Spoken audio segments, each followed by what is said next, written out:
और जब तक मुतालबात पूरे नहीं होंगे हम यहाँ ही रहेंगे। हमें अथॉरिटीज ने कहा है 2 दिन रुको, 3 दिन रुको, थक के चले जाओगे। हम वापस नहीं जाएंगे, हमारे मुतालबात पूरे होंगे तो ही हम वापस जाएंगे। और जो लोग ये इलीगल काम करते हैं, ये वीडियोस वाला, उनके नाम भी हमने आपको प्रोमिनेंट बता दिए हैं, उसकी रीजन भी बता दी है। इनके खिलाफ सख्त एक्शन लिया जाए, इनको यहाँ से सस्पेंड करें। मैडम शाजिया, अंकल मुनव्वर सईद, जुबैदा और मैडम सुरैया, सगीर खान ड्राइवर और हमारी जो सीओ सर थे, उनके पास जब हम ये अपील लेके आए तो उन्होंने कहा मैंने खुद परमिशन दी हुई है।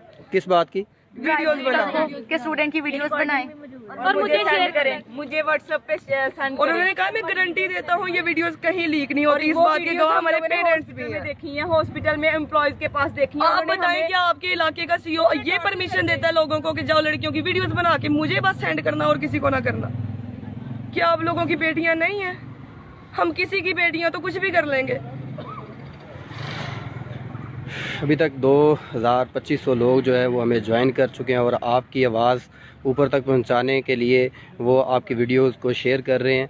और हमारी आप सबसे अपील है, आप दोबारा एक दफ़ा चीफ़ जस्टिस ऑफ पाकिस्तान से अपील है कि वो इन बेटियों की आवाज़ सुने और ख़ुद इसका नोटिस लें।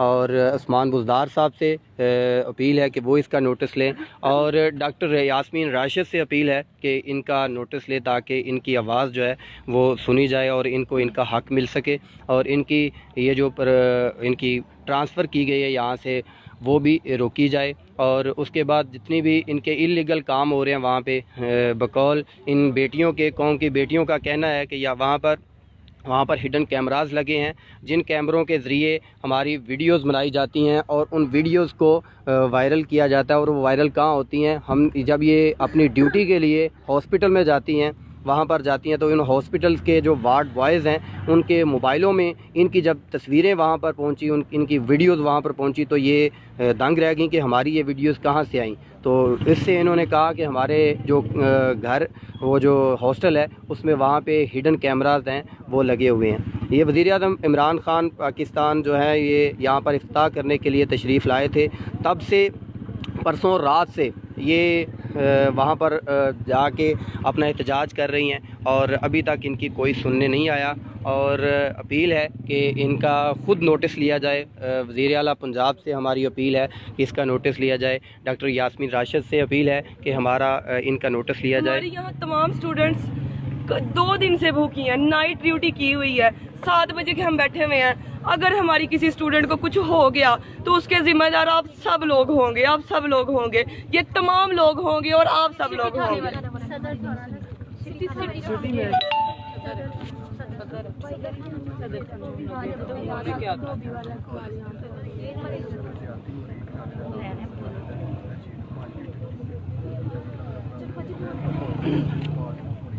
परसों शाम की बात है, इन्होंने कहा है कि 5 लड़कियां जो माइग्रेट हुई हैं उनको हॉस्टल से निकालना है। हमने एप्लीकेशन लिखी है, हमने कहा है प्लीज बहुत शाम हो चुकी है, हम इस टाइम बहुत दूर से आए हुए हैं, हम नहीं जा सकते, हमारे पेरेंट्स नहीं आ सकते इतनी रात को, हमारे इलाके इस तरह के नहीं है। इन्होंने कहा है हमें सीओ ने, हमें डीसीओ ने कॉल किया है कि इन लड़कियों को उठा के बाहर फेंको। हमारी 2 टीचर्स, 5 वर्कर्स 7 हाउस की पर आई हैं। वर्कर्स ने हमें धक्के दिए हैं, थप्पड़ मारे हैं, गालियां दी, हमारा सामान फेंका है। हम मजबूर होकर सारी लड़कियां वहां से बाहर निकली हैं। हम लोग थाने में गई हैं, इस थाने में गई हैं, और जब हम वहां गए हैं तो उन्होंने हमें जाते ही पूछा क्या करने आई हो। हमारा तो तुम लोगों से कोई ताल्लुक ही नहीं है, तुम लोग तो जूता पॉलिश करवाने धोबी के पास आ गई हो, तो क्या किसी की इज्जत की बात बनेगी तो आप पहले ये पूछोगे कि तुम किस अदारे की हो। हमने उनसे कहा है हमारे साथ जुल्म हो रहा है, उन्होंने कहा है अपने महकमे में जाओ, हेल्थ वालों के पास जाओ, किसी ने नहीं सुनी हमारी। बताएं आप, बताएं आप। सर हम सुबह से जलील हो रहे हैं, होना क्या है सर? 10 दिन हो गए सर इसी तरह से सड़कों पर निकले हुए, और ये समझने के ये तमाशा है। आते हैं, सुनते हैं, खड़े होते हैं, एप्लीकेशन लिखी है कि नहीं लिखी पूछते हैं ये, और चले जाते हैं एप्लीकेशन लेके। सब लोग डीएचओ डीपीओ जितने भी हमसे मिल रहे हैं जलील हो रहे हैं। क्यों हो रहे हैं सर? अपनी इज्जतों को बचाने के लिए, और फिर भी हमें ये कहा जा रहा है कि अपनी इज्जतें बेचने के लिए सड़कों पे जाती है। इन्हें बड़ा शौक है सीओ साहब से मिलने का, इन्हें बड़ा शौक है डीसीओ से मिलने का। ये बात किसने की आपसे? सर ये सारी टीचर्स ने की है सर। मसला क्या है? मतलब बताओ नाम से बताओ, मसला है क्या? सर मसला ये है कि हमारे हॉस्टल में, हमारे स्कूल में जो भी नाजायज़ काम होते हैं, जो भी गलत इलीगल एक्टिविटीज़ होती हैं, अगर उसके अगेंस्ट कोई भी आवाज़ उठाता है तो उसे ये कह के थ्रेट कर दिया जाता है कि तुम्हें माइग्रेट कर देंगे, तुम्हें टर्मिनेट कर देंगे। अगर स्टडी मांगी जाए तो ये कह दिया जाता है कि तुम्हें टर्मिनेट कर देंगे। इसी तरह वैसा स्टडी मांगी है, जो गलत एक्टिविटीज़ हुई हैं उसके अगेंस्ट आवाज़ उठाई है, 5 लड़कियों को टारगेट करके उनका नाम दे दिया सर, उनको माइग्रेट कर दिया यहाँ से, माइग्रेट कर दिया सर। सर हम में से उन पे कुछ 9 लड़कियां ऐसी हैं allegations जो लगाई बहुत गई हैं। दूर की, हमें तो ये भी नहीं पता मंडी बहुदिन है कहाँ। सर हमारा गुनाह क्या है सर? सबकी एक आवाज थी कि गलत काम बंद कर दो, उसमें हमारा क्या गुनाह था सर? हमें ये कहा गया है कि तुम लोग को इबरत का निशान बनाएंगे। सर अंदर रह के सर हॉस्टल में, सीओ ऑफिस में, हर जगह हाथ जोड़ जोड़ के माफिया मांगी है कि हमने कोई गलती नहीं की, फिर भी हमें माफ कर दो, हम आइंदा नहीं बोलेंगे। इन्होंने कोई नहीं सुनी हमारी, हम ड्यूटीज भी कर रहे हैं, इनकी एक एक बात भी मानी है। इन्होंने कहा तुम लोग को ड्यूटी करने के पैसे देते हैं, पढ़ने के नहीं देते, फेल होती हो तो होती रहो, हमने वो भी मान लिया। इस तरह हमारा नाजायज वीडियोस बनाई जाती हैं, उसके अगेंस्ट एक्शन लिया उन्होंने कहा सीओ सर ने परमिशन दी है जिस तरह की मर्जी वीडियोस बनाई। और सर अब हमें ये कहा गया कि अब तुम लोग को लाठियां मार के यहाँ से नारवल से निकालेंगे। सर ये इज्जत है हमारी? ये सर ये देखें सर, ये देखिए हम ड्यूटीज भी करते हैं सर। सर टीचर्स ने हमें मारा है सर, परसों रात को भी यही कुछ हुआ है सर, आज भी यही हुआ है।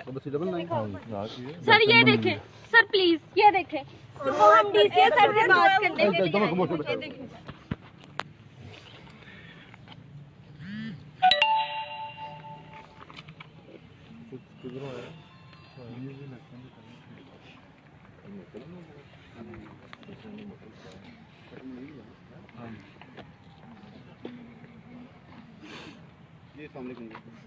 सर क्या हाल? ठीक है सर, मैं तो डीसी ऑफिस अपने काम पे आया था, ये सारी बच्चियाँ खड़ी हैं सर, तो आपकी बच्चियाँ ख्वाजा वसीम बोल रहा हूँ।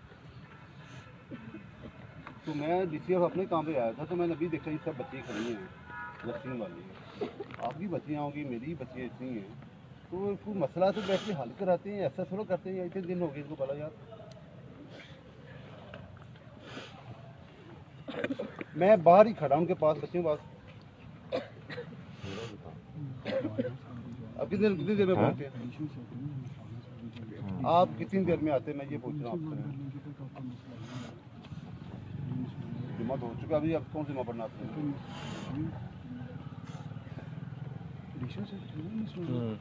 नहीं वो फैक्ट्री में मंदिर है। आप अंदर बैठे, बाहर खड़ा, आप मुझे हुक्म तो ना देना कहाँ बैठना। मैं आपका वेट कर रहा हूँ आपका, मैं ठीक है जी, आप आए। सर हमें सारे ऑफिसर्स ने एक ही बात कही है, ऑफिसर अफसर की सुनता है, तो सर हम गरीबों की कौन सुनता है? वो बता दें, हम वहाँ चले जाए। तो सर मुझे पता नहीं, हम तो अपने काम से आए। सर कोई पहुँचने दे तो आपको पता लगे ना, सर कोई पहुँचने दे तो आपको पता चले ना। आज निकलने की कोशिश की है ना हम लोगों ने, टीचर्स ने हमें मारने की कोशिश की है, हमारे कपड़े फाड़े हैं। ऐसे होता है अगर हम बात करने के लिए निकलने की कोशिश करें तो। नाइट ड्यूटी करके इधर के बैठे हुए सुबह की मुझे पे आके सुबह बैठे हुए हैं, किसी ने कुछ नहीं खाया हुआ। 2 दिन बैठेंगी चली जाएंगी खुद ही, 1 दिन बैठेंगी, 2 दिन बैठेंगी, चली जाएंगी।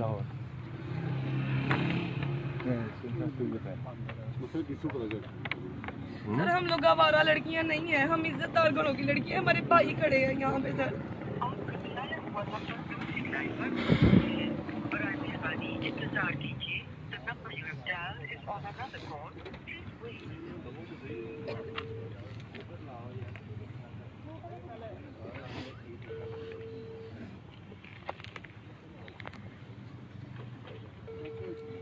पूछेंगे कि वो क्या कहना चाह रहे हैं यहाँ पर, जो उनकी बेटियों के साथ ये सलूक किया जा रहा है, वीडियोस बनाई जा रही हैं, उनकी वायरल की जा रही हैं, और उनके साथ परसों से वो यहाँ पर जलील हो रही हैं, लेकिन उनकी बात जो नहीं सुनी जा रही। उनके वालिद साहब यहाँ पर मौजूद हैं, उनसे भी बात करते हैं। जी बाबा जी, आप ਤੁਸੀਂ ਕੀ ਕਹਿਣਾ ਚਾਹੋਗੇ ਇਹਦੇ ਬਾਰੇ 'ਚ, ਜਿਹੜਾ ਇਹ ਸਾਰਾ ਮਾਮਲਾ ਚੱਲਦਾ ਪਿਆ? ਤੁਹਾਡੀ ਬੇਟੀ ਜਿਹੜੀ ਹੈ ਉਹ ਪਰਸੋਂ ਤੋਂ ਰਾਤ ਤੋਂ ਜਿਹੜੀ ਇੱਥੇ ਜ਼ਲੀਲ ਹੋ ਰਹੀ ਹੈ, ਤੇ ਇਹ ਕੋਈ ਵੀ ਆਵਾਜ਼ ਨਹੀਂ ਤੁਹਾਡੀ ਸੁਣਦਾ ਪਿਆ, ਕੀ ਮਸਲਾ ਹੈ ਇਹਦੇ ਵਿੱਚ? ਤੁਸੀਂ ਕੀ ਕਹਿਣਾ ਚਾਹੋਗੇ? ਅਸੀਂ ਸਰ ਇਹ ਕਹਿਣਾ ਚਾਹਾਂਗੇ ਕਿ ਇਹ ਜਿਹੜੇ ਲੋਕ ਅਫਸਰ ਨੇ ਨਾ, ਸੀਓ ਸਾਹਿਬ, ਸਾਰੇ ਤੋਂ ਪਹਿਲਾਂ ਅਸੀਂ ਉਹਦੇ ਕੋਲ ਗਏ ਹਾਂ, ਉਹਨੂੰ ਜਾ ਕੇ ਗੱਲ ਕਹੀ ਗਈ ਹੈ ਕਿ ਸਾਰਾ ਕਦੇ ਇਹਨਾਂ ਬੱਚਿਆਂ ਕੋਲ ਕੋਈ ਗਲਤੀ ਹੋ ਗਈ ਹੈ, तो कोई गल नहीं। उन्होंने कहा कि जाओ ड्यूटी पे जाओ, ये बच्चे ड्यूटी पे चले गए हैं। उसने उसका बनाया, वो पता नहीं क्या, वो लाहौर भेज दिया। फिर हम दोबारा फिर उसके पास गया, मैं खुद गया हूँ। मैंने सर माफ़ी है, अगर कोई गलती शलती बच्चे हैं। उसने बोला जी कुछ नहीं होता, कुछ नहीं होता, आप जाए ड्यूटी पे। परसों हम आए हैं तो ये बच्चों के जनाब उनका सामान पकड़ पकड़ के बाहर फेंक रहे हैं। भाई क्या बात है? वो कोई बात नहीं जी, आप जाएं इधर से जाएं, नहीं तो उधर चले जाए, पता नहीं किधर किधर को तबादला कर दिया उन्होंने। ये बेचारे हमारे पीछे रो रहे हैं। भाई क्या करें, ना इनके पास कोई फ़ोन है ना कोई गलबात करने के लिए, बल्कि वो इनको ऐसो तक कह रहे हैं कि इनको परसों उन्होंने घसीटा भी है। अभी भी किसी इनको उन्होंने फ़ोन किया हमको, वो जो आदमी है वो आ जाता है, अभी आपको बताता है, इनका बाप है बच्ची का। और इधर वो लड़का खड़ा था नवीद, इसको भी फ़ोन आया, उसने बोला कि इनको बच्चों को ले जाओ वरना पता नहीं इनके साथ क्या होगा। अभी फ़ोन किया। आपको धमकियां लगाई गई हैं? हाँ जी, इनको ले जाओ वरना पता नहीं क्या होगा इनके साथ। हमने बोला कि जो करना फिर आप लोग करें। वो कहते हैं बाद में पछताना पड़ेगा, जो हो जाएगा अभी रात होने वाली है, इनके साथ अगर कुछ हो जाएगा तो फिर उस पे आपको पूरी ज़िंदगी पछताना पड़ेगा। आप इनको यहाँ से ले जाएं वापस। किसने कहा? ये हमें कॉल आई है, नंबर आपको हम बता सकते हैं। वो नंबर आप अगर बता दें। मेरे सेल में नहीं है, मेरे भाई को कॉल आई है, मुझे भाई ने फिर इधर भेजा है कि उधर जाओ देखो क्या मसला है। वो मेरे भाई रेस्क्यू 1122 में मुलाजम है, उनको कॉल की है यहाँ से कि आप इनको ले जाएं, रात होने वाली है, इनके साथ कुछ भी हो सकता है। स्कूल से गई है या जिद्दत से भी गई है। ये नंबर बताओ। ये नंबर जो सेंड किया हुआ है, ये नंबर सर चेक कर लें, आपको नंबर दे रहे हैं। ये नंबर आप देख सकते हैं 0542920013। ये नंबर जिस नंबर से इनको कॉल गई है ये आप नंबर भी देख सकते हैं। दोबारा नंबर बताना चाहूँगा 0542920013। ये नंबर है PTCL का नंबर है, आप चेक कर सकते हैं ये किस अदारे का है। तो आपका क्या मुतालबा है? आप क्या चाहेंगे कि इस मसले को हल किया जाए? आपकी जो बहनें हैं यहाँ पे, हमारी भी वो बहनें हैं, तो आप क्या कहना चाहेंगे? हम कहते हैं कि इस मसले को सेटिस्फाई किया जाए। इन लोगों ने अगर कोई गलती की थी तो इन लोगों ने माजरत भी की है। DGN के पास इन लोगों को लेकर जाया गया, वहाँ इनको एक आप समझ लें कि जलील किया गया है कि DGN ने जो इनकी प्रिंसिपल है मिस रैया, उसकी बात सुनी है सोफे पे बैठाकर, और इनको उन्होंने कहा है कि आप लोग जलील हो और आप लोगों की औकात नहीं है यहाँ आकर बात करने की। साथ में पेरेंट्स भी थे, उनको बताया कि आप लोगों ने अपनी औलाद की ये तरबियत की है कि आपने इनको कुछ सिखाया नहीं है, कि आप लोगों में वो शऊर नहीं है, आपको पता नहीं है औलाद को कैसे पाला जाता है, कैसे समझाया जाता है। उनको वहाँ जलील किया गया है। हमारी माएँ साथ गई थी, उनको वहाँ पे धक्के और गालियों के साथ जो है ना निकाला गया, और सुबह से लेकर शाम तक उस बरामदे में बाहर जलील होती रही हैं। ठीक है, और जो DGN है उसने वो उठकर चली गई है, उसके पीछे जो क्लर्क थे उन्होंने भी इनके साथ बदतमीजी की है, हमारे पेरेंट्स के साथ। और CO ने भी जो सख्त अल्फाज इस्तेमाल किए हैं वो कहने के काबिल नहीं है। और CO ने इन लोगों को कहा था, जो 5 लड़कियां हायरिंग के लिए उसने बुलाई थी, उनको कहा था कि अगर आप लोग ड्यूटी करते हो तो मैं आप लोगों के लेटर कैंसिल कर दूंगा। इन लोगों ने ड्यूटी की है, CO की बात मानी है, लेकिन उसने प्रूफ भी है, और इन लोगों ने ड्यूटी की है, लेकिन CO ने फिर भी इनका केस आगे DGN के पास फॉरवर्ड किया है और झूठे इल्ज़ाम लगाए गए हैं, इनको बदनाम किया गया है। इनकी मूवीज़, फिल्में और फ़ोटोज़ बनाकर जो है ना लूज़ की जाती हैं, व्हाट्सअप की जा रही हैं। ये CO ने खुद कहा है कि मैंने खुद कहा है कि आप इनकी वीडियोस बनाएं। जो कहते हैं ड्यूटी नहीं करते, ये ड्यूटी रजिस्टर आप चेक कर लें। ये DHQ अस्पताल का रजिस्टर है जिनकी बिना पे इनको यहाँ से ट्रांसफ़र किया गया। कि CO का कहना था कि ये जो है यहाँ पे इसकी आप शुरू पे देख सकते हैं कि ये attendance register of nursing plus MNCH students DHQ hospital Narowal. तो ये रजिस्टर आप देख सकते हैं। ये बच्चियाँ जो हैं ये बिल्कुल हाज़िर हैं हॉस्पिटल के अंदर। ये इस वक्त हम DC कॉम्प्लेक्स नारोवाल में मौजूद हैं। DC कॉम्प्लेक्स नारोवाल, ये नारोवाल का सारा केस है जिसमें आप देख सकते हैं अभी तक बच्चे जो हैं वो रो रहे हैं, गिड़गिड़ा रहे हैं और अपनी लिए इंसाफ मांग रहे हैं। तो इनकी आप देख सकते हैं कि ये बिल्कुल अभी इनका जो रजिस्टर है वो नाइट शिफ्ट का आप देख सकते हैं। रात को भी ये बच्चियां वहाँ पर ड्यूटी कर रही हैं और इनको इसकी बिना पर निकाला गया कि ये इवनिंग, नाइट और उसके बाद मॉर्निंग शिफ्ट तीनों की इनके पास ड्यूटीज़ मौजूद हैं कि वो अटेंडेंस मौजूद है जिस पे आप देख सकते हैं। तो एक दफ़ा आप सबसे अपील है दोबारा उनके नाम लेके दोबारा एक दफ़ा वो वाला प्रोटेस्ट दोबारा करें। इस टाइम हमारे पास सर अहमद साहिब आए हैं, उसके बाद सर ख्वाजा वसीम साहिब आए हैं। हमारी उनसे अपील है और हमें यकीन भी है कि वो ज़रूर हमें इंसाफ दिलवाएंगे। हम उनसे अपील करते हैं कि प्लीज़ अब अगर आप आए हैं तो आप भी सुन के मत चले जाइएगा। हम थक गए हैं बोल बोल के, हमारे गले बैठ गए हैं बोल बोल के, अब तो हमसे बोला भी नहीं जा रहा। तो कितना थकाना है हमें, यही चाहते हैं सब कि हम थक हार के घर चले जाएं। हमारे घरों में फ़ोन कर रहे हैं, धमकियां दे रहे हैं कि हम ये करवा देंगे तुम लोगों की बेटियों से, वो करवा देंगे। हम नहीं जाएंगे, हम क्या करें, हम बताएं हम क्या करें। जब तक हमारी बात नहीं मानी जाएगी हम लोग घर नहीं जाएंगे, इंसाफ नहीं मिलेगा, इधर ही रहेंगे। टर्मिनेट किया क्या, ये तब्दील किया गया? नहीं, वो जो आपने सुबह बोला वो क्या इशू? आपको मैं बताती हूँ, सीईओ ने ये लिख के भेजा है कि इन 5 लड़कियों को टर्मिनेट करो, जितने 3 सालों का स्टाइपेंड है वो रिकवर करवाओ, इनको ब्लैक लिस्ट कर दो।